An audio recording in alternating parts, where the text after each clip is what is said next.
মুসলমান ভাইরা আমার, স্বামী স্ত্রী সম্পর্কটা কেমন হওয়া দরকার? হযরতে ফাতেমাতুজ জাহরা রাদিয়াল্লাহু তাআলা আনহা নবী করিম সাল্লাল্লাহু আলাইহি ওয়াসাল্লামের ইন্তেকালের কয়েকদিন পরে ইন্তেকাল করবেন।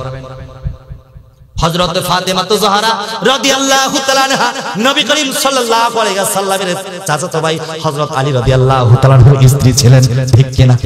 ও মা, একটু মনোযোগ সহকারে শোনো। হযরত ফাতেমাতুজ জাহরা রাদিয়াল্লাহু তাআলা আনহু আলী রাদিয়াল্লাহু তাআলা আনহুর নাক বরাবর তাকে একটু শুয়েছে। ফাতেমার নাক আর আলীর নাক একাকার হয়ে গেছে। ফাতেমা তার বাম হাতটা দিয়েছে, আলী রাদিয়াল্লাহু তাআলা আনহু এই বাম হাতের উপরে একটু শুয়েছে। ফাতেমা ডান হাতটা দিয়া আলীর পিঠের মধ্যে শক্ত করে চাপ দিয়ে বুকের সাথে মিশিয়ে দিয়েছে। ফাতেমা বলেন, আলী গো, আমার মনে হয় আজকে রাতটাই আপনার সাথে আমার শেষ রাত। মনে হয় কিয়ামত পর্যন্ত দুনিয়াতে আপনার সাথে আর কোনো দিন রাত্রি যাপন করব না। ও আলী, যত আদর করতে ইচ্ছে করে, যত ভালোবাসতে ইচ্ছে করে আজকে আদর করে দেন, আজকে ভালোবাসেন। মনে হয় ফাতেমা আপনার সাথে আর কোনো দিন থাকতে পারবে না। আলী কাঁদতে কাঁদতে অস্থির হয়ে যায়। ফাতেমা, কারো যদি স্ত্রী মরে যায়, স্বামীটা তো একদম অনাথের মতো হয়ে যায়, স্বামীটা পাগল পারা হয়ে যায়। ও ফাতেমা, আমার কথাটা শোনো, তুমি যদি মরে যাও এই পৃথিবীটা আমার কাছে একদম বিষাক্ত মনে হবে। ফাতেমা বলতেছে, আলী যতটা ইচ্ছে আমাকে ভালোবাসেন। আলী বলতেছেন, তুমি যদি মরে যাও আমার জীবনটা বৃথা হয়ে যাবে। আলী রাদিয়াল্লাহু তাআলা আনহুকে ফাতেমা শক্ত করে জড়িয়ে ধরে বলেন, আমার স্বামী গো, জীবনে অনেক নাফরমানি আপনাদের সাথে করেছি, অনেক বেয়াদবি করেছি। আমি যদি মরে যাই আমার সাথে আপনি বেয়াদবি, আমি যদি মরে যাই আমার প্রতি কোনো দাবি রাখবেন না। চিৎকার করে বলুন সুবহানাল্লাহ। ফাতেমাতুজ জাহরা রাদিয়াল্লাহু তাআলা আনহা আলীকে বুকের সাথে শক্ত করে জড়িয়ে দেবে বলেন, ও আমার স্বামী আলী, আমি যদি ইন্তেকাল করি আমার জানাজার ইমামতিটা কে করবে একটু জানতে চাই। আলী বলেন, ফাতেমা এই কথাগুলো কেন বলো? তুমি যদি ইন্তেকাল করো, তোমার জানাজার ইমামতি যদি আমি আলী নিজে করি, তোমার কোনো আপত্তি আছে কিনা? ফাতেমা কাঁদতে কাঁদতে অস্থির হয়ে যায়। আমার স্বামী, এই কথাটাই আমি শুনতে চেয়েছি। আমার বিবাহের পরে আমার বাবা বলেছেন, ফাতেমা রে, মক্কা মদিনার সবথেকে ধনাঢ্য সন্তানের সাথে আমি কিন্তু কোন যুবকের সাথে তোমাকে বিবাহ দিতে পারি নাই, কিন্তু মক্কা মদিনার সবথেকে ইলমি মানুষ, আমলি মানুষ, নবী বলেছেন, আনা মাদিনাতুল ইলমি ওয়া আলী বাবুহা, আমি হলাম মদিনার ইলম আর আলী হলো এই মদিনার ইলমের দরজা। চিৎকার করে বলুন সুবহানাল্লাহ। এত সুন্দর স্বামী আপনাকে পেয়েছি, আপনি যদি আমার জানাজার ইমামতি করেন, বিন্দু মাত্র আমার কপালের মধ্যে কোনো কষ্ট রবে না। আমার স্বামী, আরেকটা বিষয় একটু জানতে চাই, আমি যদি ইন্তেকাল করি, যেই জায়গায় যখন ইন্তেকাল করব ওই মুহূর্তে আমার দাফন করে দিবেন। কারণ হচ্ছে আমার জানাজার জামাত যদি একদিন দেরি করা হয়, ওই পারস্য থেকে, রাশিয়া থেকে, ইউক্রেন থেকে লোক চলে আসবে, নবীর সাহাবীরা আসবে, লক্ষ লক্ষ মানুষ আসবে, দেখবে নবীর কন্যা ফাতেমার বডিটা কেমন ছিল, লম্বাটা কেমন ছিল, স্বাস্থ্যটা কেমন ছিল, এটা আমার মোটেও পছন্দ না। আমি যেখানে মরবো ওখানেই দাফন করে দিবেন খুব দ্রুত। আলী বললেন, ঠিক আছে ফাতেমা। ফাতেমা এবার বলেন, আলী আমার স্বামী, আমি যদি ইন্তেকাল করি আমার জানাজার ইমামতি আপনি করবেন, জানাজাটা খুব দ্রুত হয়ে যাবে আমি বুঝতে পারলাম, কিন্তু আমার গোসলের কাজটা কে করবে? নবীর আম্মা জান আয়েশা রাদিয়াল্লাহু তাআলা আনহার বোন হযরতে আসমা রাদিয়াল্লাহু তাআলা আনহার কাছে আমাকে নিয়ে যান। আসমার কাছে গভীর রাতে নেওয়া হলো। বলল, আসমারে, আমি যদি ফাতেমা যাও না, আমি যদি ফাতেমা ইন্তেকাল করি, আমার গোসলটা তুমি করাইবা, কিন্তু আমার শরীরটা দেখতে পারবা না। আসমা বলেন, ঠিক আছে, দেখবো না। ফাতেমা বলেন, তাহলে কিভাবে গোসল করাইবা আমাকে একটু দেখাও। আসমা বলেন, এই যে একটা খেজুর গাছের ডাল, এই যে খেজুর গাছের ডালটা মনে করেন আপনি ফাতেমা, এইভাবে আপনাকে আমি শুয়ে দিব, আমি এইভাবে পানি ঢালবো আর একটা নেকড়া দিয়ে সুন্দর করে আপনাকে পরিষ্কার করে দিব। এই যে সুন্দর করে আপনাকে কাপড় চুপড় পরিয়ে আমি আপনাকে আলীর হাতে তুলে দেব। এবার ফাতেমা চোখের জল ছেড়ে দিয়ে বলেন, আমার স্বামী, আমি আপনার প্রতি খুশি। আমার জানাজার ইমামতি যারা করবে, যারা জামামাজাই শরীক হবে, যারা শরীক হতে পারবে না, আমার নবীর প্রতি আমি খুশি, নবীর সোয়া লক্ষ সাহাবীর প্রতি খুশি। আমি আসমা, আমাকে গোসল করাবে, আমি আসমার প্রতি খুশি। আমার স্বামী, আমার যদি ইন্তেকাল করি, আপনি আমাকে সম্মানের সাথে খুব দ্রুত কবরস্থ করে দিবেন। চিৎকার করে বলুন সুবহানাল্লাহ। সুতরাং আমরা যদি স্ত্রী হই, ফাতেমার মতো স্ত্রী হতে হবে। চিৎকার করে বলুন ঠিক কিনা? আমরা যদি স্বামী হই, আলীর মতোই স্বামী হতে হবে। চিৎকার করে বলুন ঠিক কিনা? আমি সুদ সম্পর্কে কিছু কথা বলবো, আপনারা রাজি আছেন? সুদের ওয়াজ করলে হুজুরটা সর্বপ্রথম কি বাতিল, এটা সন্দেহ আছে? একটু সন্দেহ নাই। এই সুদের ওয়াজ করে জীবনে কত হুজুরের ইমামতির চাকরি হারাইছে, ওটা হুজুর জানে আর হুজুরের আল্লাহ জানে। আওয়াজটা বলুন ঠিক কিনা? ঠিক কিনা? কারণ এই মসজিদে যারা প্রথম কাতারে নামাজ পড়ে এদের মধ্যেও দুই একজন সুদখোর আছে নাকি নাই? যারা মসজিদের সভাপতি, টাকা আছে অনেক বেশি, এরাও সুদের সাথে সম্পর্ক মাঝে মধ্যে, সব মসজিদে না, এরা সুদের সাথে সম্পর্ক আছে নাকি নাই? আছে নাকি নাই? তাহলে আপনাকে যে দাওয়াত করছে, আপনাকে যে আনছে, আপনাকে যে মহব্বত করছে, এখন তার ভিতরে যদি অপরাধ থাকে তার কলিজায় লাগবে কিনা? আপনারা যারা সামনে বসে আছেন, আপনাদের ভিতরে যদি এই রূপ থাকে আপনাদের কলিজায় রাখবে কিনা? এই যারা মাইক অপারেটর আছে এদের মধ্যে যদি এই রূপ থাকে তাহলে এদের কলিজায় লাগবে কিনা? তাহলে বোঝা যাইতেছে আসামি যদি এখানে একজন থাকে, ওই একজনই সর্বপ্রথম হুজুরের বিরুদ্ধে। এই জাওহারীদের কে দাওয়াত করে আরেকবার দেখি। তাহলে আমারও চিন্তা হয়েছে, যেহেতু একবার এসেই গেছি, যা বলার একবারই বলে যাবো। আওয়াজ দিয়ে বলুন ঠিক কিনা? তাহলে তার মানে হলো আমি যদি সুদের ওয়াজ করে আগামীতে বাতিল, এইটা কথা সত্য তো, ঠিক না? ঠিক না? কিন্তু আমি আপনাদেরকে একটা কথা, ছোট্ট একটা গল্প বলে ওয়াজটা শুরু করে দিব। সেটা হচ্ছে সুদের ওয়াজ করলে সব থেকে বড় বিপদ হলো চাকরি যাওয়ার সম্ভাবনা আছে। দুইটা ছেলে একসাথে পড়াশোনা করেছে, একটা ছেলে খুব ভালো ওয়াজ পারতো মাদ্রাসায় যখন পড়াশোনা করেছে। তো এই ছেলে একদিন মসজিদে ইমামতি পেয়েছে, 26টা ইন্টারভিউ দিয়া প্রথম হইয়া মসজিদের ইমামতি নিছে। তার আরেক বন্ধু আসছে, বিশাল বড় মসজিদ, আইসা দেখে হুজুর শুধু খুতবা দিয়া নামাজ পড়ে দোয়া করে দিছে। ও বলতেছে, দোস্ত তুই ছোটবেলায় এত সুন্দর ওয়াজ পারতি, আর এখন খুতবা দিয়েই মুনাজাত করে নামাজ শেষ করে দিলি, কারণটা কি? তো দোস্ত এটা তুই বুঝবি না। বুঝবো না মানে? ছাত্র জীবনে বক্তৃতা দিয়া মাদ্রাসার মাঠ পর্যন্ত কাঁপাই দিতি, আর এখন তুই মসজিদে চাকরি করছ, ওয়াজই করছ না, ওয়াজ বন্ধ, কারণটা কি? ওটা তুই বুঝবি না। কোন দোস্ত বল কেন? 26 জুমা ইন্টারভিউ হওয়ার পরে আমি নিয়োগ হয়েছি, আমি চিন্তা ভাবনা করলাম যে সমাজটা পাল্টাই দিব। আমাদের ইমাম সাহেবদের নিয়তটা কি থাকে? সমাজ। আর সমাজের নিয়ত হলো হুজুরটা পাল্টাই দিব, ঠিক না? আরে আমার সাথে কথা বলতে হবে।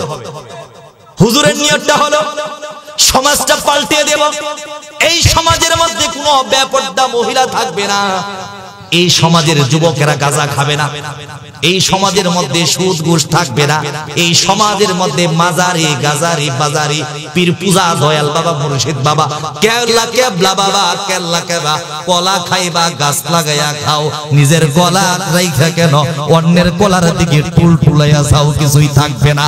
আর সমাজ সিদ্ধান্ত নিছে, হুজুর কোন জায়গা থেকে আসছো, 5000 টাকা বেতন তুমি সমাজে পাল্টে দিতে চাও, আমি তো সমাজের গণ্যমান্য জঘন্য ব্যক্তি, সমাজ পাল্টানো লাগবে না রে হুজুর, আগামী জুমা থেকে আমি তোরে পাল্টাইয়া দিলাম। আওয়াজ দিয়ে বলুন কথা ঠিক কিনা?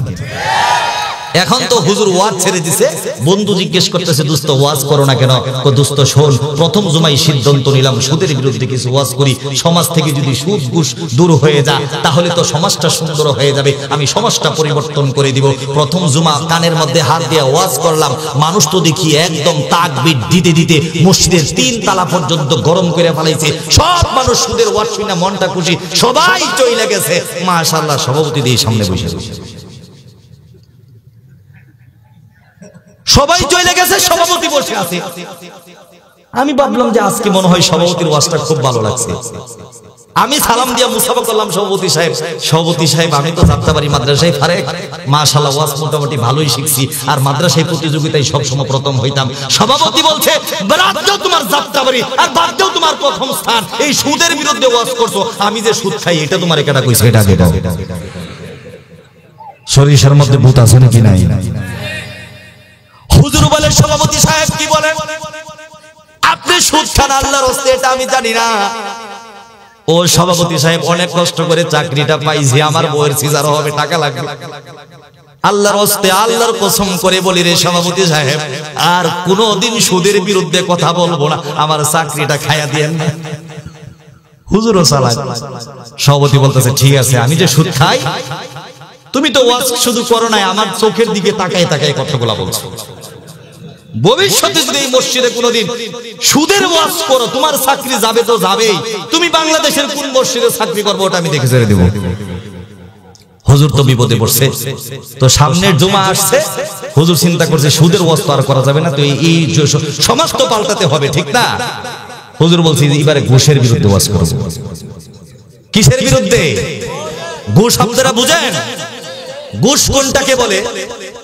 ঘুষ বলা হয় যে লোক অযোগ্য, অযোগ্য লোককে যোগ্য স্থানে বসাতে গিয়া যেই টাকা অবৈধভাবে কাউকে দেওয়া হয় ওটাকে ঘুষ বলে। ওটাকে কি বলে? এটা সংক্ষিপ্ত ঘুষের সংজ্ঞাটা দিলাম। আর ঘুষের আরেকটা সুন্দর সংজ্ঞা যেটা আপনাকে বলবো, ঘুষ লেখলে দুইটা অক্ষর লাগে, একটা বড় ঘ, ঘই রসুকার গু, পরে পেট কাটা মূর্ধন্য স। যদি আপনি মূর্ধন্য স বাদ দেন থাকে গু, থাকে কি? তার মানে হলো ঘুষের প্রথমে শুরু হয় গু দিয়া, প্রথমে শুরু হয় কি দিয়া? আর ঘু যদি বাদ দেন থাকে পেট কাটা মূর্ধন্য স, তার মানে বোঝা গেল যে 1 টাকা ঘুষ খাবে আল্লাহ কিয়ামতের মাঠে তাকে জাহান্নামের কেসি দ্বারা পেটটা কেটে 1 টাকা বের করবে। আওয়াজ দিয়ে বলুন ঠিক কিনা? হুজুর তো মাশাআল্লাহ চমৎকার কণ্ঠ, চমৎকার বয়ান শুরু করে দিল। 1 টাকা যেই ব্যক্তি ঘুষ খাবে, আর যেই ব্যক্তি ঘুষ দেবে, আর যেই ব্যক্তি ঘুষ গ্রহণ করবে, সাক্ষ্য হবে, ঘুষের পক্ষে লেখালেখি করবে, আল্লাহর নবী বলেন এই মানুষগুলো জাহান্নামে যাবে। কঠিন বয়ান শেষ হওয়ার পরে সভাপতি সামনে বসে আছে। মাশাআল্লাহ সভাপতি খুব হাসি খুশি, কারণ সভাপতি কৃষক মানুষ, হাজি মানুষ, ও তো সুদ খায় কিন্তু ঘুষ তো খাবার সুযোগ, ঘুষ তো খাবার সুযোগ নাই। কিন্তু সেক্রেটারি তো ইউনো অফিসার, সেক্রেটারি কি? সেক্রেটারি তো ইউনো অফিসার। সভাপতি চলে গেল, সব মুসল্লি চলে গেল, সেক্রেটারি দাঁড়ায় গেল, হুজুর এদিকে আসেন, কোলাকুলি করি। হুজুর বুঝা ফেলাইছে এই জুমাই দিয়ে একজন রয়ে গেছে, তার মানে কপালে আমার ভাড়া পড়বে। কেন সেক্রেটারি সাহেব কি হয়েছে? ওয়াজ ভালো হয় নাই? খুব ভালো হয়েছে। আমি যে ঘুষ খাই এটা তোরে কে কইছে আগে এটা কও। হুজুর কো সেক্রেটারি সাহেব আল্লাহর কসম আমি জানি না আপনি ঘুষ খান, আর এই ওয়াজ আমি আর জীবনেও করব না। হুজুর বলেন বন্ধুরে, 2টা জুমা ওয়াজ করে কোনো শান্তি পাইলাম না, কোনো মজা পাইলাম না, তাই সিদ্ধান্ত নিলাম 3য় জুমায় সুদের ওয়াজও করব না, ঘুষের ওয়াজও করব না, পর্দার ওয়াজ করব। কারণ পর্দা যারা করে মহিলা, এরা তো আর মসজিদে আসে না। এরা মসজিদে আসে? এরা তো আর মসজিদে আসে না। আমি পর্দার ওয়াজ শুরু করে দিলাম। সভাপতির দিকে তাকিয়ে দেখি সভাপতি খুব সুন্দর, হাসি খুশি, মনটা ভালো। সেক্রেটারির দিকে তাকায় দেখি সেক্রেটারির মনটা তো আরো খুব ভালো। আমি তো পর্দার ওয়াজ করতে করতে বলে ফেললাম, ও মুসলমান ভাইয়েরা, নিজের বউকে পর্দায় রাখবেন, মার্কেটেতে যেতে দিবেন না। মার্কেটেতে যাই রে আপা, মার্কেটেতে যাই, জাতমান কুল সবই গেল, ঈমান রাখা দায়। কথা বলেন ঠিক কিনা ভাই? মার্কেটেতে গিয়া আপা জুড়ে চাপা মারে, পুরুষেরা সন্তান নিয়ে পিছে পিছে ঘুরে। এতদিন দেখছি আমি পুরুষেরা করতে গিয়া হাত, এখন দেখি ম্যাডাম ফুলে চয়েস করে সাত। উপরে কাটা নিচে ফাটা, গায়ে দিয়ে জামা, এই জামা আনছে নাকি বিদেশ ফেরত মামা। আরে উড়না খানা গলায় পেছাই, বুকটাকে তার খালি, তাই না দেখে যুবকের দল ঘুরে হালি হালি। আরে বিদ্যা বেটি মেকআপ মেরে হয়ে যাই ছেড়ে, শয়তান কত করে আমি বিয়ান সাহেবা মনে করি। চিৎকার করে বলুন নাউজুবিল্লাহ। হুজুর পর্দার ওয়াজ করতে করতে বললেন, ও মুসলমান ভাইরা, স্ত্রীদেরকে পর্দায় রাখতে হবে। ও মুসলমান ভাইরা, আপনারা কখনো স্ত্রীদেরকে ডিভোর্স দিবেন না, তালাক দিবেন না। যদি তালাকটা দিয়ে ফেলেন আর আগের মাথায় তালাক দেন, আর হাসি খুশি গল্প করতে করতে তালাক দেন। যদি স্ত্রীকে তালাক প্রদান করেন, ওই স্ত্রীর সাথে আর মেলামেশা করতে পারবেন না, এক চালের নিচে থাকতে পারবেন না, স্ত্রীর সাথে সহবাস করবেন না। তালাক দেওয়ার পরে যদি স্ত্রীর সাথে সংসার করতে থাকেন, কাল কিয়ামতের কঠিন মুহূর্তে আপনাকে মহান রব জাহাজ জিনাকারীদের কাতারে দাঁড় করায় দিবে। আর যারা জিনাকারী হবে, আল্লাহ রাব্বুল আলামিন জাহান্নামের গর্তের মধ্যে এদেরকে উলঙ্গ করে নারী পুরুষ একত্রিত করে লজ্জাস্থানের মধ্যে আগুন ধরায় দিবে। মানুষগুলো হাউ মাউ করে কাঁদতে থাকবে, কাঁদতে কাঁদতে অস্থির হয়ে যাবে। আমার নবী বলেন, আমি মেরাজের রাত্রে গিয়া দেখি মানুষগুলো জাহান্নামের গর্তের মধ্যে ঢুকে লজ্জাস্থানের মধ্যে আগুন, নারী পুরুষ একসাথে কাঁদে। আমি বললাম, জিব্রাইল এরা কারা? জিব্রাইল এরা হলো ওই সমস্ত মানুষ যারা দুনিয়াতে স্বামী স্ত্রীর সম্পর্ক বেঁধে রেখে অন্যায়ভাবে যৌন সঙ্গমে লিপ্ত হতো। চিৎকার করে বলুন নাউজুবিল্লাহ। হুজুর ওয়াজ করলো, বউ ছাড়া যাবে না, আর যদি বউ ছাড়ে ওই বউকে আবার ঘরে আনা যাবে না। সব মানুষ খুশি হয়ে গেল, সভাপতি চলে গেল, সেক্রেটারি চলে গেল, সাধারণ মুসল্লিগুলো হাসতে হাসতে মনটা ভালো করে বাড়িতে চলে গেল। কিন্তু হলোটা কি, হুজুর খাবার খাইতে বসছে, এখন কেশিয়ার গিয়া হাজির। কে গিয়া হাজির? কেশিয়ার বলছে আসসালামু আলাইকুম হুজুর, কেমন আছেন? হুজুরে কলিজা লড়ে উঠছে, বলছে হুজুর মসজিদে কয়দিন ধরে চাকরি করেন? কই 1 মাস হলো। আজকে কার ঘর থেকে খাবার আসছে হুজুর জানেন নাকি? ও জানি তো, আজকে আপনার ঘরে খাবার। ও হুজুর 1 মাস হয়ে গেল, আমি তো পকেটে 6000 টাকা নিয়ে আসছিলাম আপনাকে বেতন দেওয়ার জন্য। আল্লাহর কসম করে বলি, খাবারটাও আপনাকে খেতে দেব না, বেতনটাও দেব না। আমি যে বউ সাইরা দিছিলাম, আবার ওই বউ লইয়া সংসার করি, এই গোপন কথাটা আমহেরে কেডা কইছে, যতক্ষণ পর্যন্ত এটা না কইবেন ততক্ষণ পর্যন্ত টাকাও দিব না, খাবার দিব না। চিৎকার করে বলুন নাউজুবিল্লাহ। হুজুর এবার বন্ধুকে জড়িয়ে ধরে বলেন, বন্ধুরে, যাত্রাবাড়ি মাদ্রাসার ছাত্র ছিলাম, ক্লাস পরীক্ষায় প্রথম হয়েছিলাম, বক্তৃতা প্রতিযোগিতায় প্রথম হয়েছিলাম রে দোস্ত। কিন্তু মসজিদে 3 জুমা আওয়াজ করে সিদ্ধান্ত নিয়েছি, কিয়ামত পর্যন্ত জুমার ইমামতি করব, চাকরি করব, কিন্তু কোনদিন বয়ান করব না। ঠিক কি না? এখন আমার দশা আর ওই হুজুরের দশা এক দশা। কারণ আলোচনা সুদের আলোচনা। কিসের আলোচনা? আলোচনা কিসের? আল্লাহর নবী বুখারীর হাদিসের মধ্যে বলে, যারা সুদ খাবে 73টা গুনাহ করবে। কয়টা গুনাহ? 73টা গুনার মধ্যে সর্বনিম্ন গুনাহটা হলো আইয়ানকি হার রাজুলু উম্মাহা। সর্বনিম্ন গুনাহটা হলো যেই ব্যক্তি 1 টাকা সুদের ভক্ষণ করবে, সে যেন আপন মায়ের সাথে জিনা করলো। চিৎকার করে বলুন নাউজুবিল্লাহ। আরেকবার চিৎকার করে বলুন নাউজুবিল্লাহ। ও মুসলমান ভাইরা আমার, তোমার পায়ে হাত দিয়ে বলি, সুদের 1 টাকা খাবে না। সুদের 1 টাকা যদি খেয়ে থাকো, ওই মায়ের সাথে জিনা করা যতটা ঘৃণ্য তোমার জন্য, আমার জন্য। আর সুদের 1 টাকা খাওয়া মানে আপন মায়ের সাথে জিনা করা। ও মুসলমান, এটা কোরআনের আয়াতের কথা, এটা হাদিসের ব্যাখ্যার কথা, নবীর হাদিসের কথা। নবীর হাদিস মিথ্যা হতে পারে না। তুমি যদি এটা জেনে শুনে ওষুধ খাও, তার মানে প্রমাণ হয়ে গেল মায়ের সাথে জিনা করতেও তুমি কোনো লজ্জাবোধ করো না। আর যদি মায়ের সাথেও জিনা করতে তোমার কোনো লজ্জাবোধ পয়দা না হয়, আল্লাহ কোরআনে বলেছেন উলাইকা কাল আনআমি বাল হুম আদাল্লু উলাইকা হুমুল গাফিলুন। দেখা যাবে তোমার 2টা পা আছে, আল্লাহ বলেন না না না, তোর 2টা পা না, বাল হুম আদাল্লু উলাইকা হুমুল গাফিলুন, বরং তোর কুকুর শুকুরের 4টা পা। ওই 4টা পা থেকে ওই কুকুর শুকুরের চাইতে তুই বেশি নিকৃষ্ট। চিৎকার করে বলুন নাউজুবিল্লাহ। আল্লাহ পাক রব্বুল আলামিনের নবী বলেন, সুদের সর্বনিম্ন গুনাহটা হলো মায়ের সাথে জিনা করার সমপরিমাণ গুনাহ, আর সর্বোচ্চ গুনাহটা হলো মহান রব সূরা বাকারার 279 নম্বর আয়াতে বলেন, ফা ইল্লাম তাফআলু ফাজানু বিহারবিম মিনাল্লাহি ওয়া রাসূলিহি। ও পৃথিবীর মানুষ শোনো, যেই ব্যক্তি জেনে শুনে 1 টাকার সুদ খাবে, ব্যাংকে রেখে হোক, জমিনের উপরে হোক, হজ করার পরে হোক, হজ করার আগে হোক, হুজুর সেজে হোক, ইমাম সেজে হোক, খতিব সেজে হোক, জমিনের উপর দেয়া হোক, টেম্পুর উপর দেয়া হোক, অটো রিকশার উপর দেয়া হোক, গাড়ির উপর দেয়া হোক, জেনে শুনে যদি 1 টাকা কোনো মানুষ সুদ খায়, আল্লাহ রাব্বুল আলামিনের সূরা বাকারার 279 নম্বর আয়াতে বলেন, সেই ব্যক্তি কি করলো? সবথেকে বড় গুনাহটা হলো ফা ইল্লাম তাফআলু ফাযানু বিহারবিন মিনাল্লাহি ওয়া রাসূলু। ওই রাসূলি, ওই ব্যক্তি যেন জেনে শুনে আল্লাহ এবং তার রাসূলের বিরুদ্ধে যুদ্ধ ঘোষণা করলো। চিৎকার করে বলুন নাউজুবিল্লাহ। আল্লাহ এবং তার রাসূলের বিরুদ্ধে যুদ্ধ করার মতো হাতিয়ার, অস্ত্র তো আমহেগর আছে, আছে না? আছে তো, আছে না? আপনি তো 1000 কোটি টাকার মালিক, আল্লাহর সাথে যুদ্ধ করবে। মহান রব বলেন না রে না, ফেরাউন টিকে নাই, নমরুদ টিকে নাই। ল্যাংরা মশা দিয়ে আমি পরাজিত করে প্রমাণ করেছি, আল্লাহর সাথে যুদ্ধ করলে এই ফেরাউন নমরুদের চাইতে অবস্থাটা ভয়ানক হবে। 1000 কোটি টাকার মালিক সিদ্ধান্ত নিলেন, না রে না, বাংলাদেশের আইনটা পাল্টায় দিব, এই মদ ঘুর ওপেন করে দিব, গাঁজা ওপেন করে দিব।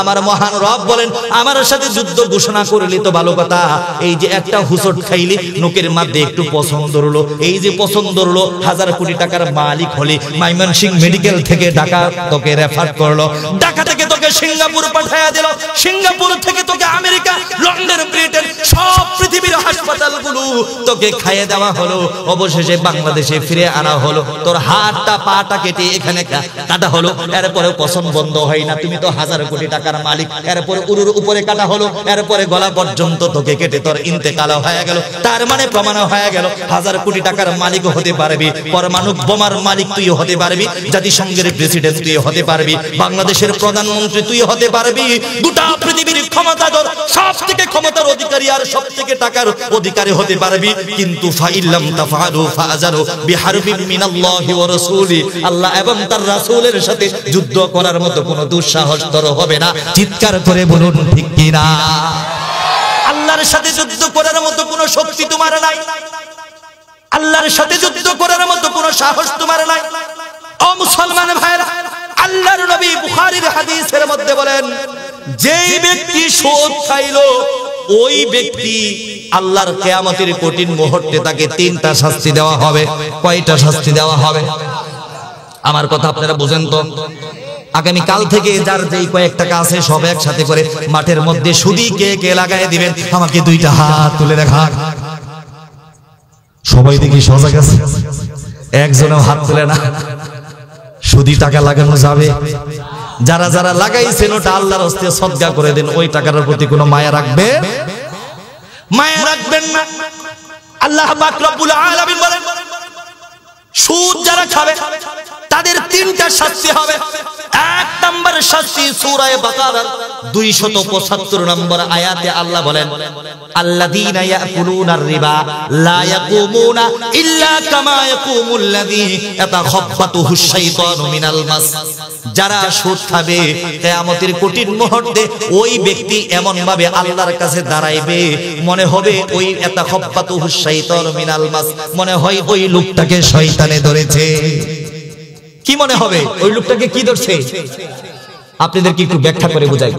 যারা সুদ খাবে আল্লাহ পাক যেদিন কিয়ামতের কঠিন মুহূর্তে বলবে, কুম্বি ইজনিল্লাহ, আমার হুকুমে দাঁড়িয়ে যাও, সব মানুষ দাঁড়িয়ে যাবে কিনা? যে কবরে ছিল সে কবর থেকে দাঁড়িয়ে যাবে, যার লাশ নদীতে ভেসে গিয়েছিল সে নদী থেকেই দাঁড়িয়ে যাবে, যাকে আগুনে পুড়িয়ে ছাই বানানো হয়েছিল ওই ছাই থেকেই মানুষ উঠে যাবে। কুম্বি ইজনিল্লাহ, আল্লাহ যখন বলবে তখনই বান্দা লাব্বাইক বলে হাজির হয়ে যাবে। চিৎকার করে বলুন সুবহানাল্লাহ। সব মানুষগুলো হাজির হয়ে যাবে। যারা সুদ খেয়েছে তারা এমন ভাবে হাজির হবে। আপনারা মৃগী রুগী দেখেছেন? মির্কি করে বলে আপনাদের এলাকায়, ঠিক না? ওই মৃগী রুগীরে যখন মৃগী ধরে তখন ওই মানুষ এরকম কাঁপতে থাকে। কাঁপতে থাকে কিনা? পানি দেখলে কাঁপতে কাঁপতে পানিতে পড়ে যায়, আগুন দেখলে কাঁপতে কাঁপতে আগুনের মধ্যে পড়ে যায়। আমার আল্লাহ বলেন, আমার সাথে যদি তুমি সুদ খাও তাহলে ওই মৃগী রোগীর মতো কঠিন জাহান্নামের ময়দানে, হাসরের ময়দানে মৃগী রোগীর মতো তুমি কাঁপতে থাকবে, মাটির মধ্যে পিঠ তোমার শরীরটা গসতে থাকবে। 2,24,000 পয়গম্বর, হাজার কোটি মানুষ জিজ্ঞেস করতে থাকবে মহান রব। সব মানুষগুলো দাঁড়িয়ে আছে, কিন্তু মাঝে মাঝে কিছু মানুষ এরকম মৃগী রোগীর মতো খেসতেছে। এরা কারা? আল্লাহ রাব্বুল আলামিন বলবেন, ইয়াতাখাব্বাতুহুশ শাইতানু মিনাল মাসি। এরা হলো ওই সমস্ত মৃগী রোগীর মতো দেখতে যাদেরকে শয়তান স্পর্শ করেছে। তার মানে এরা দুনিয়াতে সুদ খাইতো। আজকে প্রমাণ হয়ে গেল, মসজিদের সভাপতি ছিল, কেশিয়ার ছিল, মসজিদের ইমাম সাহেব ছিল, জমিনের উপর দিয়া সুদ খাইতো, কেউ তো আর বুঝতো না। কিন্তু আজকে হাসরের ময়দানে বিচারের দিন প্রমাণ হয়ে গেল, ওই লোকটা যখন খেসতে থাকবে আর এরকম মৃগী রোগীর মতো দাঁড় ফাইতে থাকবে, গলা কাটা কবুতর মুরগির মতো যখন ছটফট করতে থাকবে, মহান রব হাজার কোটি মানুষকে, 2,24,000 পয়গম্বরকে ডাক দিয়ে বলবেন, ওরে পয়গম্বর নবী মুহাম্মদ আরবি মুস্তাফা সাল্লাল্লাহু আলাইহি ওয়াসাল্লাম, এই যে ব্যক্তিটা খেসতেছে, এই ব্যক্তিটা সুদখোর সুদখোর সুদখোর, 1 টাকা সুদে রেখেছিল, এই জন্য আজকে ইয়াতাখাব্বাতুহুশ শাইতানু মিনাল মাস, মনে হয় মৃগী রোগীর মতো লাফাইতাছে। চিৎকার করে বলুন নাউযুবিল্লাহ। আমার নবী বলেন, মুসলমান ভাইরা আমার, আমার নবী বলেন যারা সুদ খাবে তার 2 নম্বর আরেকটা শাস্তি হবে। 2 নম্বর শাস্তিটা কি? আমি যেদিন মেরাজের রাতে জান্নাত ভ্রমণ করার পরে জাহান্নামে ভ্রমণ করলাম, আমি দেখলাম কিছু মানুষের পেটগুলা পাহাড়ের মতো বড়, কিছু মানুষের পেটগুলো এই স্টেজ প্যান্ডেলের মতো বড়, মানুষের পেটগুলো পুকুরের মতো বড়, নদীর মতো বড়, ঘরের মতো বড়।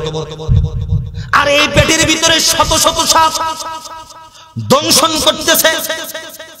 আর এই সাপগুলোর মধ্যে লা ইউসাল্লাতু আলাল কাফিরি ফি কবরিহি, হাদিসের মধ্যে নবী বলেন লা ইউসাল্লাতু আলাল কাফিরি ফি কবরিহি 99 তিন্নিনান তানহাসাহু ওয়া তালদাগুহু হাত্তা তাকুমুস সাআ লাউ আন্না তিন্নিনান মিনহা নাফাখা ফিল আরদি মা আনবাতাত খাদিরা। এই 99টা সাপের একটা সাপ যদি জমিনের মধ্যে নিঃশ্বাস ছাড়ে রে বাবা, এই মাটির উপরে সূর্যের নিচে এই পৃথিবীতে যত সবুজ গাছপালা আছে এই সব গাছগুলো তামার মতো পুড়ে ছারখার হয়ে যাবে, গোটা পৃথিবীর জমিনটা বিষাক্ত হয়ে যাবে, এই পৃথিবীর জমিতে আর কোনোদিন ফুল ফল হবে না। চিৎকার করে বলুন নাউযুবিল্লাহ।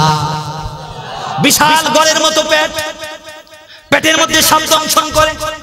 আমি জিব্রাইলকে জিজ্ঞেস করি, জিব্রাইল এই যে সাপ মানুষের পেটের মধ্যে দংশন করে, আর ছোট একটা মাথা, ছোট দুইটা পা, আর বিশাল বড় পেটটা নিয়ে কাঁদতে কাঁদতে অস্থির হয়ে আছে, এই লোকগুলা কারা? এই লোকগুলো কারা?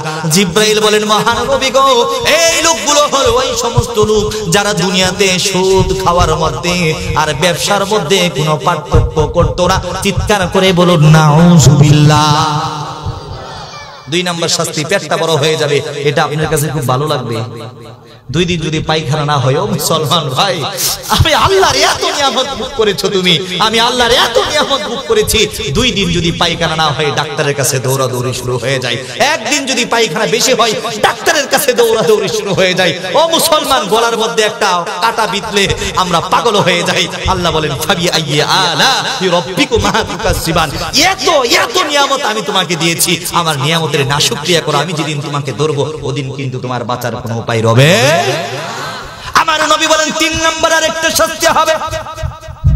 মেরাজের রাতে আমি জাহান্নাম ভ্রমণ করলাম, আমি দেখলাম রক্তের বিশাল বড় একটা সমুদ্র, রক্তের বিশাল বড় একটা নদী, ওখানে কিছু মানুষ, নারী আর পুরুষ, শরীরের মধ্যে কোনো কাপড় চোপড় নাই, উলঙ্গ অবস্থায় এই রক্তের নদীতে সাঁতরাইতেছে আর রক্ত খাইতেছে।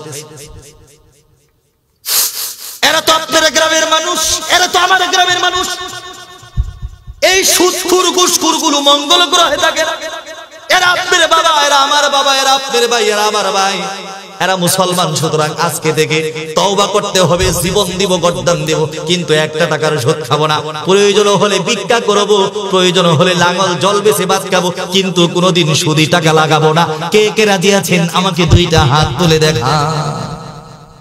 আল্লাহর নবী বলেন, জিবরাইল, এরা রক্তের নদীতে রক্ত খাইতে খাইতে উলঙ্গ হয়ে যখন তীরের কাছে আসে, যখন নদী থেকে উঠা পড়ার চেষ্টা করে, বিশাল বিশাল বড় ফেরেশতা হাতের মধ্যে বিশাল বড় পাথর নিয়ে ওই বান্দার মাথার মধ্যে নিক্ষেপ করে বান্দার মাথার মগজটা এই তরমুজের মতো ফেটে চৌচির হয়ে ওই নদীর মধ্যে পড়ে যায়। নদীর মধ্যে লোকটা আবার মাথা একত্রিত হয়ে যায়, ওই লোকটা আবার রক্তের সমুদ্রের ভিতরে চলে যায়। লোকটা যতবার রক্তের গরম উত্তপ্ত রক্তের দরিয়া থেকে ওঠার চেষ্টা করে, মহান রবের হুকুমে ফেরেশতারা তার মাথার মধ্যে বড় বড় পাথর নিক্ষেপ করে।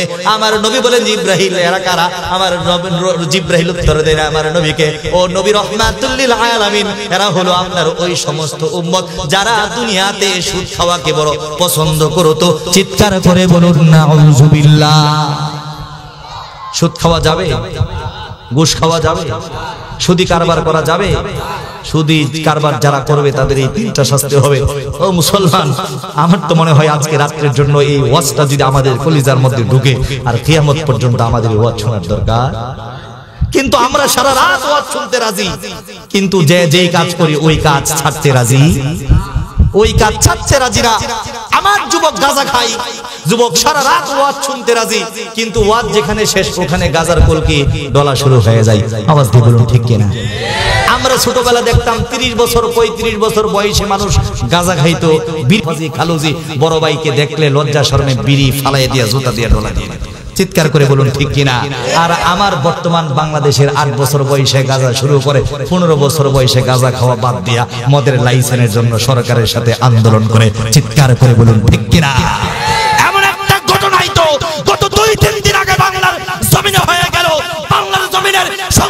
থেকে আইন কায়েম হয়ে গেল, মদের লাইসেন্স দেওয়া হবে। আমি শুধু একটা কথাই বলতে চাই, তোমরা ভেবেছো কি সব উলামায়ে কেরাম মৃত্যুবরণ করবে, জেলখানায় চলে যাবে, এরপরে বাংলাদেশে মদের লাইসেন্স বাতিল করতে হবে, বাতিল করতে হবে, বাতিল করতে হবে। শাহজালালের জমানে মদের লাইসেন্স বাতিল করতে কে কে রাজি আছো? দুই হাত তুলে আমাকে দেখাও, চিৎকার করে বলো আল্লাহু আকবার। মদের লাইসেন্স চলবে না? চলবে? মুসলমান মদের লাইসেন্স চলবে?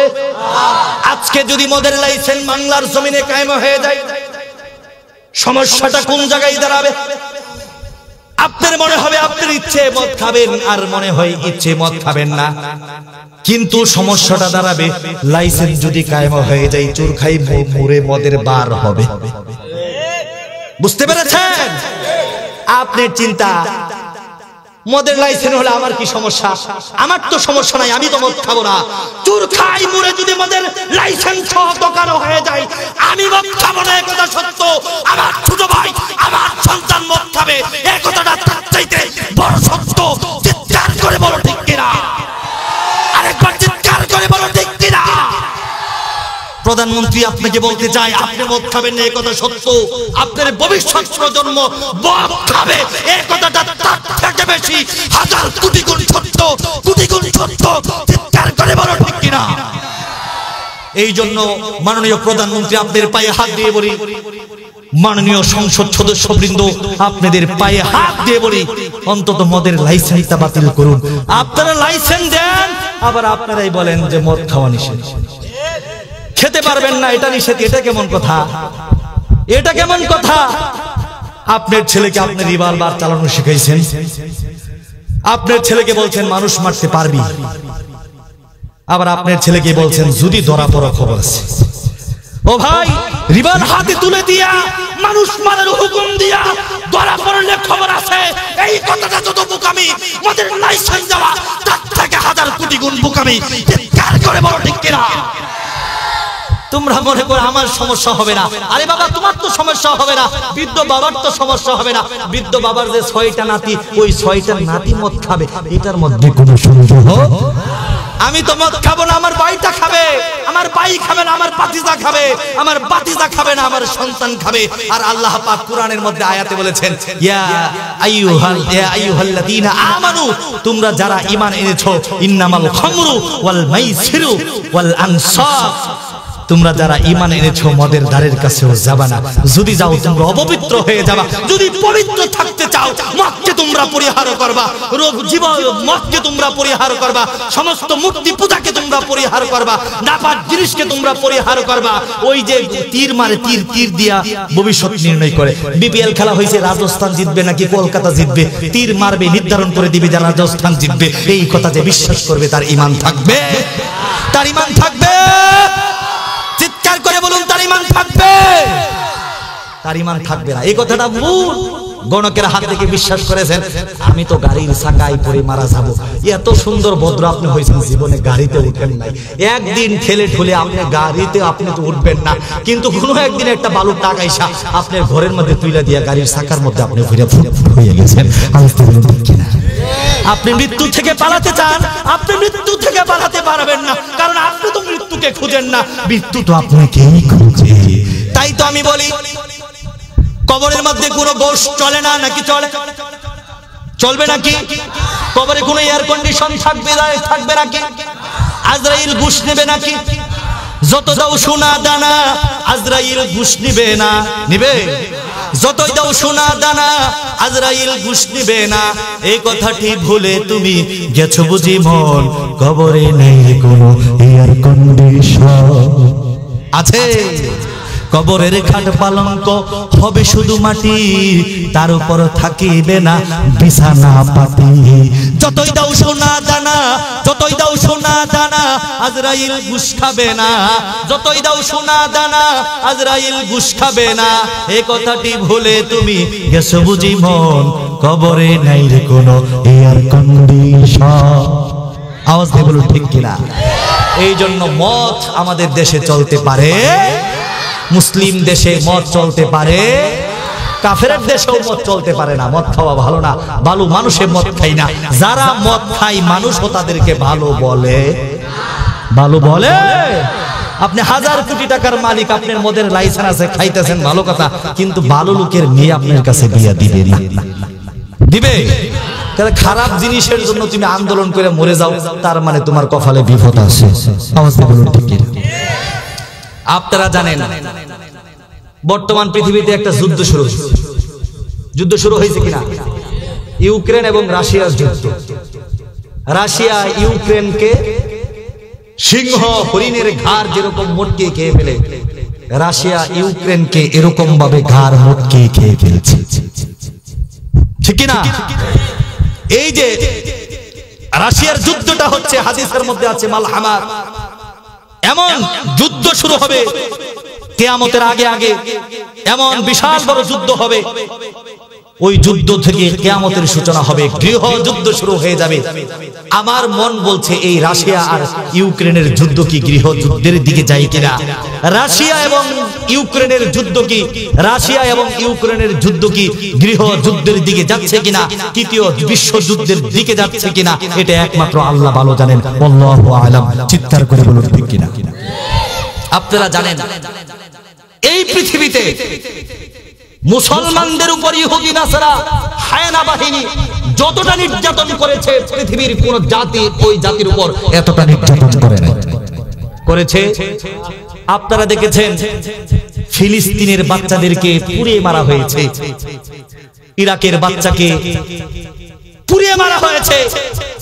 ইরাকের একটা বাচ্চাকে যখন মারা হয়েছে, সাংবাদিক ফটো তুলতে চেয়েছে, সাংবাদিককে ছোট মেয়েটা বলেছে, কাকা আমার ছবি তুলবেন না, আমার হিজাবের সমস্যা, আমি ছোট মানুষ, আমার হিজাব ঠিক নাই, আমার ছবি উঠেন না।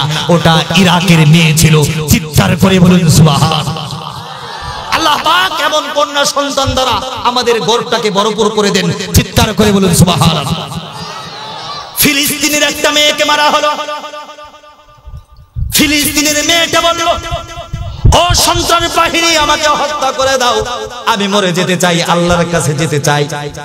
দুনিয়াতে খাবারের কষ্ট আছে, আমি যদি ইন্তেকাল করি জান্নাতে চলে যাব, আমার জান্নাতে মালিকের দরবারে খাবারের কোনো কষ্ট না, আমি মরে জান্নাতে যেতে চাই। দুনিয়ার বাদ জালের তো দাম হয়ে গেছে, আমি ছোট রাজকুমারী কন্যা, আমার খাবার জুটে না, আমি ফিলিস্তিনের কন্যা, আমাকে মেরে ফেলো, আমাকে হত্যা করো, আমাকে শাহাদাত বরণ করো। 8 বছরের বাচ্চাটা বলেছিল আমি জান্নাতে গিয়ে রুটি খাবো, গোশত খাবো। তখন কোনো কালো মিডিয়া, হলুদ সাংবাদিক, কানা দাজ্জালদের কপালে তখন কিন্তু আমার বাংলাদেশের কোনো চ্যানেল, ইন্ডিয়ার কোনো চ্যানেল, পাকিস্তানের কোনো চ্যানেল, এই গোটা পৃথিবীর নাস্তিক রাম বাম পৃথিবীর কোনো রাষ্ট্র কিন্তু বলে নাই এইটা যে অত্যাচার হচ্ছে, বড় জুলুম হচ্ছে।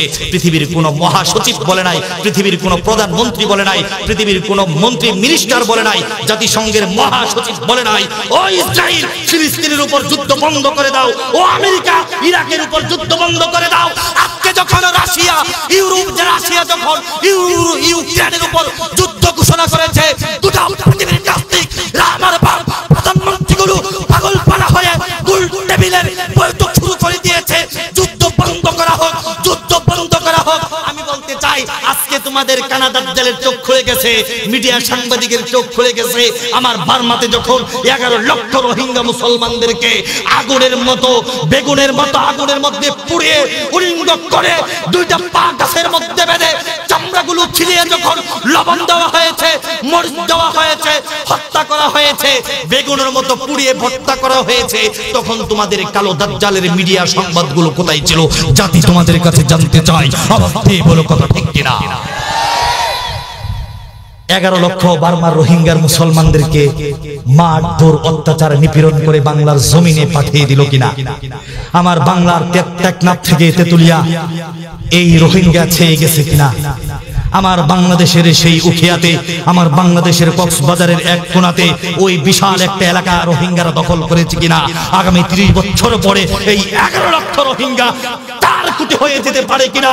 আমি গোটা পৃথিবীকে বলতে চাই, তোমরা যদি বার্মার প্রধানমন্ত্রীকে যদি বলতে, ও বার্মার প্রধানমন্ত্রী একটা রোহিঙ্গার উপর যদি অত্যাচার করা হয় তোমাদের বার্মা আমরা দখল করে ফেলবো, তখন যদি আমেরিকা তোমার যদি তখন কপাল খুলতো, তোমার চোখটা যদি তখন খুলে যেত, ও চীন ও পারস্য, তখন যদি তুমি উদ্যোগ নিতে, তাহলে 11 লক্ষ রোহিঙ্গা আজকে পিতা মাতা জমি ছাড়া পিতা ছাড়া হয় না। চিৎকার করে বলুন কথা ঠিক কিনা? আমরা বাংলাদেশে, আমরা পৃথিবীতে আর কোন মুসলমানের উপর অত্যাচার, নির্যাতন, নিপীড়নের স্টিমার রুলার দেখতে রাজি না। কে কে রাজি আছেন? আল্লাহ রাস্তে দুইটা হাত তুলে আমাদেরকে দেখান। আল্লাহ পাক আমাদেরকে মুসলমানের পক্ষ অবলম্বন করার তৌফিক দান করুন। সকলে বলুন আমিন। মুসলমান ভাইরা আমার, আজকে আমাদের সমাজে শান্তি নেই। শান্তি আছে? কেন শান্তি নাই?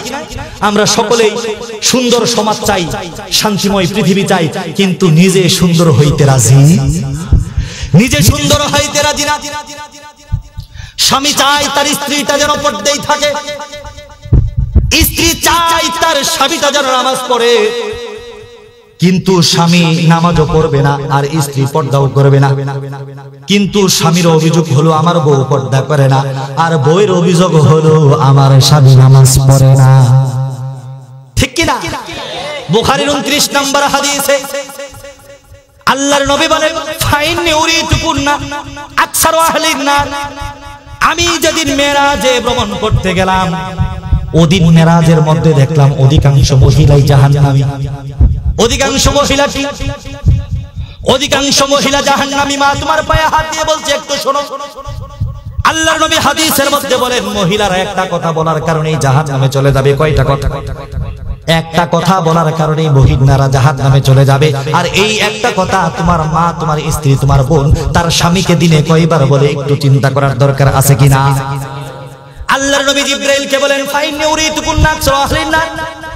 বুখারীর 29 নম্বর হাদিস বলছি, ও জিবরাইল, জাহান্নাম ভ্রমণ করলাম, দেখলাম অধিকাংশ মহিলাগুলো জাহান্নামে।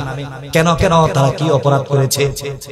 ইবনে আব্বাস থেকে হাদিস বর্ণিত, জিবরাইল বলেন, ও নবী, এরা জাহান্নামে আছে একটা কথা বলার কারণে।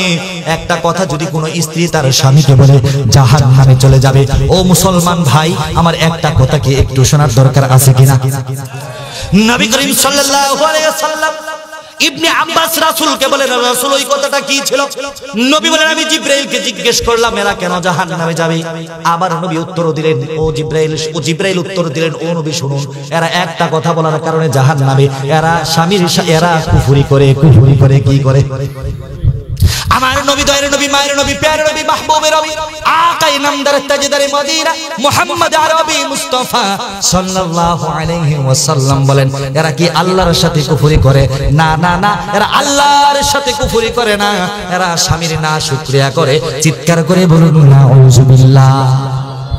এরা স্বামীর নাশুকরিয়া করে। ইবনে আব্বাস বলেন, রাসূল স্বামীর নাশুকরিয়া কাকে বলে?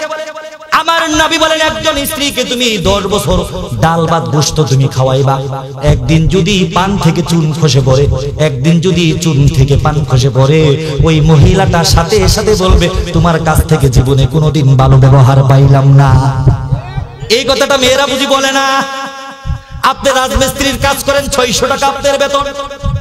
স্ত্রী বলেছে, আজকে চাল শেষ, ডাল শেষ, তেল শেষ, মরিচ শেষ, দারুচিনি শেষ, আদা রসুন পেঁয়াজ সব শেষ হয়ে গেছে, আপনাকে বাজার করতে হবে। মহাজনকে বলেছেন, ও মহাজন, আজকে আমাকে 2000 টাকা দেন, বাজার করব। মহাজন 2000 টাকা দিয়েছে। চাল কিনেছেন, ডাল কিনেছেন, তেল কিনেছেন, নুন কিনেছেন, সবকিছু কিনে যখন বাড়িতে গেছেন, মনটা বড় খুশি, আজকে বউ আদর করব। ঠিক কিনা? স্বামী যদি ভালো খাওয়াইতে পারে, ভালো পড়াইতে পারে, সব থেকে বেশি খুশি কিন্তু স্বামীটাই হয়। আপনার বাজার দেখে বউয়ের মনটা খারাপ হয়ে গেছে। কেন বউ এত বাজার করলাম, মনটা খারাপ কেন? বউ বলতেছে, তোমার বাজারের ব্যাগের মধ্যে সব পাইলাম, কিন্তু পান তো পাইলাম না। স্বামী বলেন, ওটা তো ভুলে গেছি। তখন বলে, ডঙ্গের বইরা তোমার চেহারা দেখতে পছন্দ, তোমার চেহারা দেখতে পেট ভরবনি, তোমার সাথে বিয়া হইয়া জীবনে কোনোদিন ভালো ব্যবহার পাইলাম না। তোমার সাথে বিয়ে না হইয়া যদি উজ্জ্বল পাগলার লগে বিয়া হইতো, জীবনটা বড় ধন্য হয়ে যাইতো। চিৎকার করে বলুন নাউযুবিল্লাহ। দয়ার নবী, মায়ের নবী, প্যার নবী, মাহবুবের নবী, আকাই নামদার তাজদারে মদিনা মুহাম্মদ আরবি মুস্তাফা সাল্লাল্লাহু আলাইহি ওয়াসাল্লাম বলেন, যে স্ত্রী তার স্বামী বলবে, তোমার কাছ থেকে জীবনে কখনো ভালো ব্যবহার পাই নাই, আমার নবী বলেন, ওই স্ত্রীটা কিয়ামতের কঠিন মুহূর্তে বিনা হিসেবে জাহান্নামে চলে যাবে। আওয়াজ দিয়ে বলুন নাউযুবিল্লাহ। তাহলে মা আপনার প্রশ্ন জাগতে পারে, আমাদের স্বামীরা যে মদ খা গাঁজা খা মারধর করে হুজুর, তখন কি বলবো? তখন ধৈর্য ধারণ করবেন, নয়তো সংসারে ছেড়ে দিবেন, কিন্তু স্বামীর সাথে কখনো বেয়াদবি করবেন না। আমার নবী বলেন, যদি পৃথিবীতে মানুষকে সাজদা করা যায় হতো, আমি প্রত্যেকটা মেয়েদেরকে বলে দিতাম, তোমরা তোমাদের স্বামীর পায়ে সাজদা করো। চিৎকার করে বলুন সুবহানাল্লাহ। এখন তো বেড়ারা খুব খুশি রে খুশি, হুজুর এতক্ষণ আপনারা কইছেন, আগামীতে দেখি বেড়া দাওয়াত দেয় না, এবারে দাওয়াত দিতে আন্দোলন করা লাগতেও পারে, কারণ এই গ্রামের সব মানুষ তো আমারে চেনে না, কিন্তু আগামীতে আপনারা দাওয়াত দিব, আমরা রাজি আছি, কারণ আপনি মহিলা করে যে কথা কইছেন আমাকে খুশি কইরা দিয়েছেন। চিৎকার করে বলুন সুবহানাল্লাহ। খুশি হয়ে গেছেন ঠিক কিনা? স্ত্রীর হক আদায় করতে হবে না। বুখারীর হাদিসের মধ্যে আল্লাহর নবী বলেন, আয-যুলমু যুলমাতুন ইয়াউমাল কিয়ামা।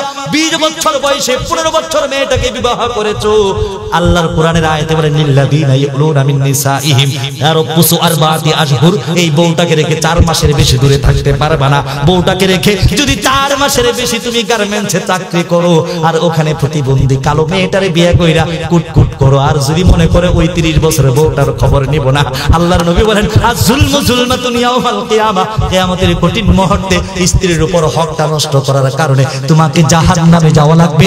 চিৎকার করে বলুন সুবহানাল্লাহ। জাহান্নামে যাওয়া লাগবে, চিৎকার করে বলুন নাউযুবিল্লাহ। মুসলমান ভাইরা আমার, তাহলে স্ত্রীর হক নষ্ট করলে বিপদ আছে কিনা? বিপদ আছে কিনা? বিপদ আছে। আপনি একটা রুই মাছ আনছেন, 10টা মাছের টুকরা হয়েছে। আমি কথাটা অনেক জায়গায় বলি, কারণ ইনসাফ এই সমাজে প্রতিষ্ঠা করতে হবে, আমাদেরকে ইনসাফ কেউ প্রতিষ্ঠা করতে দিবে না। আপনি স্ত্রী সন্তানের সাথে ইনসাফ প্রতিষ্ঠা করতে পারেন না, আপনি যদি চেয়ারম্যান হন আপনি চোর হবেন।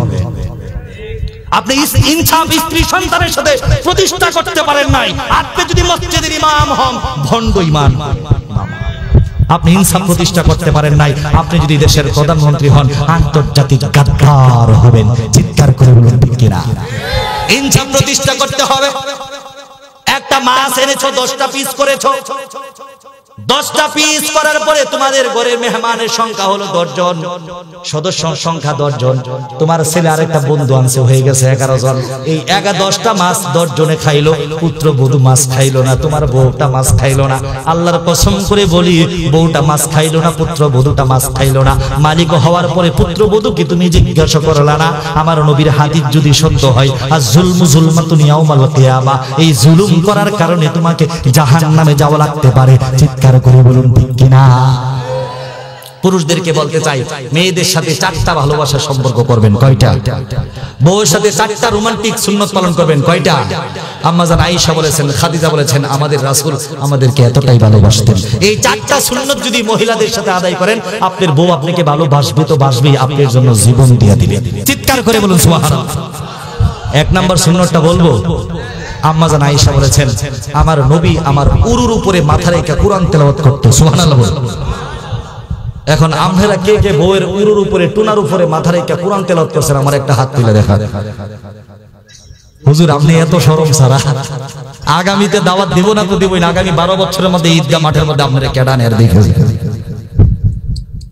বইয়ের কুলের মধ্যে মাথা রেখে কি কোরআন তেলাওয়াত করেছেন? না না না। আমার আয়েশা সিদ্দিকা রাদিয়াল্লাহু তাআলা আনহা আম্মা জান বলেন, ও পৃথিবীর মানুষ শোনো, আমার নবী যোহরের নামাজ পড়ে ঘরে আসতে ঘুমাইতেন, আমার উরুর উপরে মাথাটা রাখতেন, কোরআন তেলাওয়াত শুরু করে দিত। আসরে আযান হয়ে যেত, আমার নবীর তেলাওয়াত বন্ধ হতো না। আমি বলতাম রাহমাতুল লিল আলামিন, মসজিদের আযান হয়ে গেছে, মসজিদে যেতে হবে।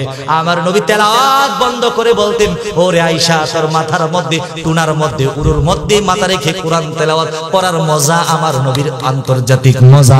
চিৎকার করে বলুন সুবহানাল্লাহ।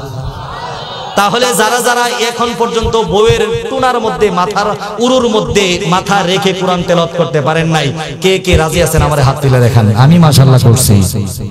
এই ফুলাফানে হাত তুলছে কারণ এরা তো বিয়ে করে নাই। আল্লাহই জানে কার কুলের মধ্যে মাথা রেখে গজব শুরু করে দেয়। এটা হারামও হয়ে যাবে। এটা কি হয়ে যাবে? আর যারা হাত তোলা নিয়ত করছে এরা চিন্তা করতেছে, হুজুর আমি তো দুরূদ শরীফ পারি না, তে আমি হাত তুলে করবোটা কি?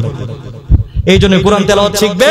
এই যে ছেলেরা হাসতেছে, বিয়ে করলে করছো, না করলে না করছো, কিন্তু বউয়ের টুনার মধ্যে একদিন মাথা রাখে অন্তত সুবহানাল্লাহ যদি বলো, তোমার বউটা তোমার মাথা হাত বুলাই দিবে আর চিন্তা করবে আমার স্বামী আমাকে কতটা ভালোবাসে, আমার উরুর উপরে মাথা রেখে কোরআন তেলাওয়াত করে। এই স্ত্রী পরকিয়া করবে না কোনোদিন তোমাকে রেখে, এই স্ত্রী তোমার জন্য জীবন দিতে রাজি হয়ে যাবে। চিৎকার করে বলো ঠিক কিনা? আমার নবী রাহমাতুল লিল আলামিন 2 নম্বর আরেকটা সুন্নাত পালন করতেন। আম্মা জান আয়েশা বলেন, আমার নবী যখন ঘর থেকে বের হয়ে যেতেন রাহমাতুল লিল আলামিন তার ডান হাতের তালুটা দিয়ে আয়েশা আমাকে ডাক দিতেন, বলতেন আয়েশা এদিকে আসো। আমি আয়েশা নবীর কাছে যেতাম, রাহমাতুল লিল আলামিন তার হাতের তালু দিয়া আমার গরমাক্ত কপালটা, ময়লাযুক্ত কপালটাকে মুছে দিয়ে নবীর বিজা 2টা ঠোঁট দিয়ে আমার কপালের মধ্যে চুমু দিতেন। চিৎকার করে বলুন সুবহানাল্লাহ। চুমু দিতেন আম্মা জান আয়েশার কপালে, সমস্ত স্ত্রীদের কপালে। ঘর থেকে যখন বের হবেন তখন বউটারে কইবেন একটু এদিকে একটা সুন্নাত আদায় করি, ভিজা কপালটা, ময়লা কপালটা, নোংরা কপালটা যদি একটু মুইছে একটা চুমু দেন। আপনি রাত 12টার সময় যদি ঘরে ফিরেন, স্ত্রী আরেকটা চুমু খাবার জন্য তার কপালটা স্নো ক্রিম দিয়া রেডি রাখবে, তৈরি রাখবে। আমার স্বামী এসে আমার কপালে চুমু দিবে, আর আপনি যদি স্ত্রীকে একটা থাপ্পড় দিয়ে বের হন, ও রাত্রে না খেয়ে ঘুমিয়ে যাবে, আপনার সংসারটা সারা রাত জাহান্নামে পরিণত হয়ে যাবে। চিৎকার করে বলুন ঠিক কিনা? 3 নম্বর আরেকটা সুন্নাত আমার নবী পালন করতেন। আরেকটা সুন্নাত হলো রাহমাতুল লিল আলামিন গভীর রাতে স্ত্রীদেরকে নিয়ে বের হতেন। আম্মাদের আয়েশাকে নিয়ে বের হয়েছেন, বলেন আয়েশা ওই যে খেজুর গাছটা দেখে একটা দৌড় প্রতিযোগিতা হবো, দেখবো তুমি আগে যাও নাকি আমি আগে যাই। আয়েশা দৌড় দিছে, দেখে রাসূল অর্ধেক রাস্তাও আসে নাই। 8-9 বছরের আয়েশা এখন রাসূলকে টিজ করে কথা বলে, বলে আপনি বুড়া মানুষ, 52-54 বছর বয়স, আপনি বুঝি আমার সাথে পারবেন? নবী বলেন I am sorry, very sorry, আমি তোমার সাথে কেমনে পারবো? নবী পরের দিন আয়েশাকে নিয়ে গেলেন, আয়েশা ওই যে খেজুর গাছ ওটা ধরতে হবে। আয়েশা ওড়নাটা কোমরের মধ্যে বেঁধে জোরে ধরতেছে, যায় দেখে আমার নবী রাহমাতুল লিল আলামিন ওই খেজুর গাছের নিচে বসে বসে মুস্কি মুস্কি হাসে। আয়েশা বলেন নবী গো, আজকে আমার শরীরটা ভালো না, আরেকদিন আপনারে খেলা দেখাইয়া দিব।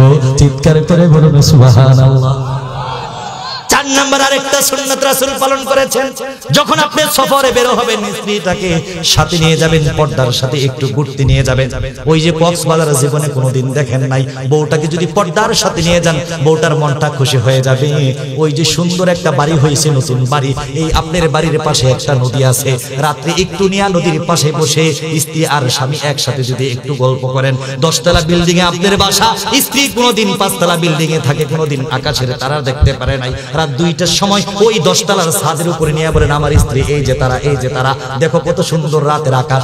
স্ত্রী আপনার গলাটা জড়িয়ে ধরে বলবে, ও গো স্বামী, কিয়ামত পর্যন্ত আপনার সংসার করতে চাই, কোনোদিন আমাকে যদি আমি ভুল করি আমাকে তালাক দিয়েন না। চিৎকার করে বলুন কথা ঠিক কিনা? সকল বলেন আল্লাহুম্মা আমিন। ওয়া আখিরু দাওয়ানা আনিল হামদুলিল্লাহি রাব্বিল আলামিন। আসসালামু আলাইকুম ওয়া রাহমাতুল্লাহ। কেউ উঠান।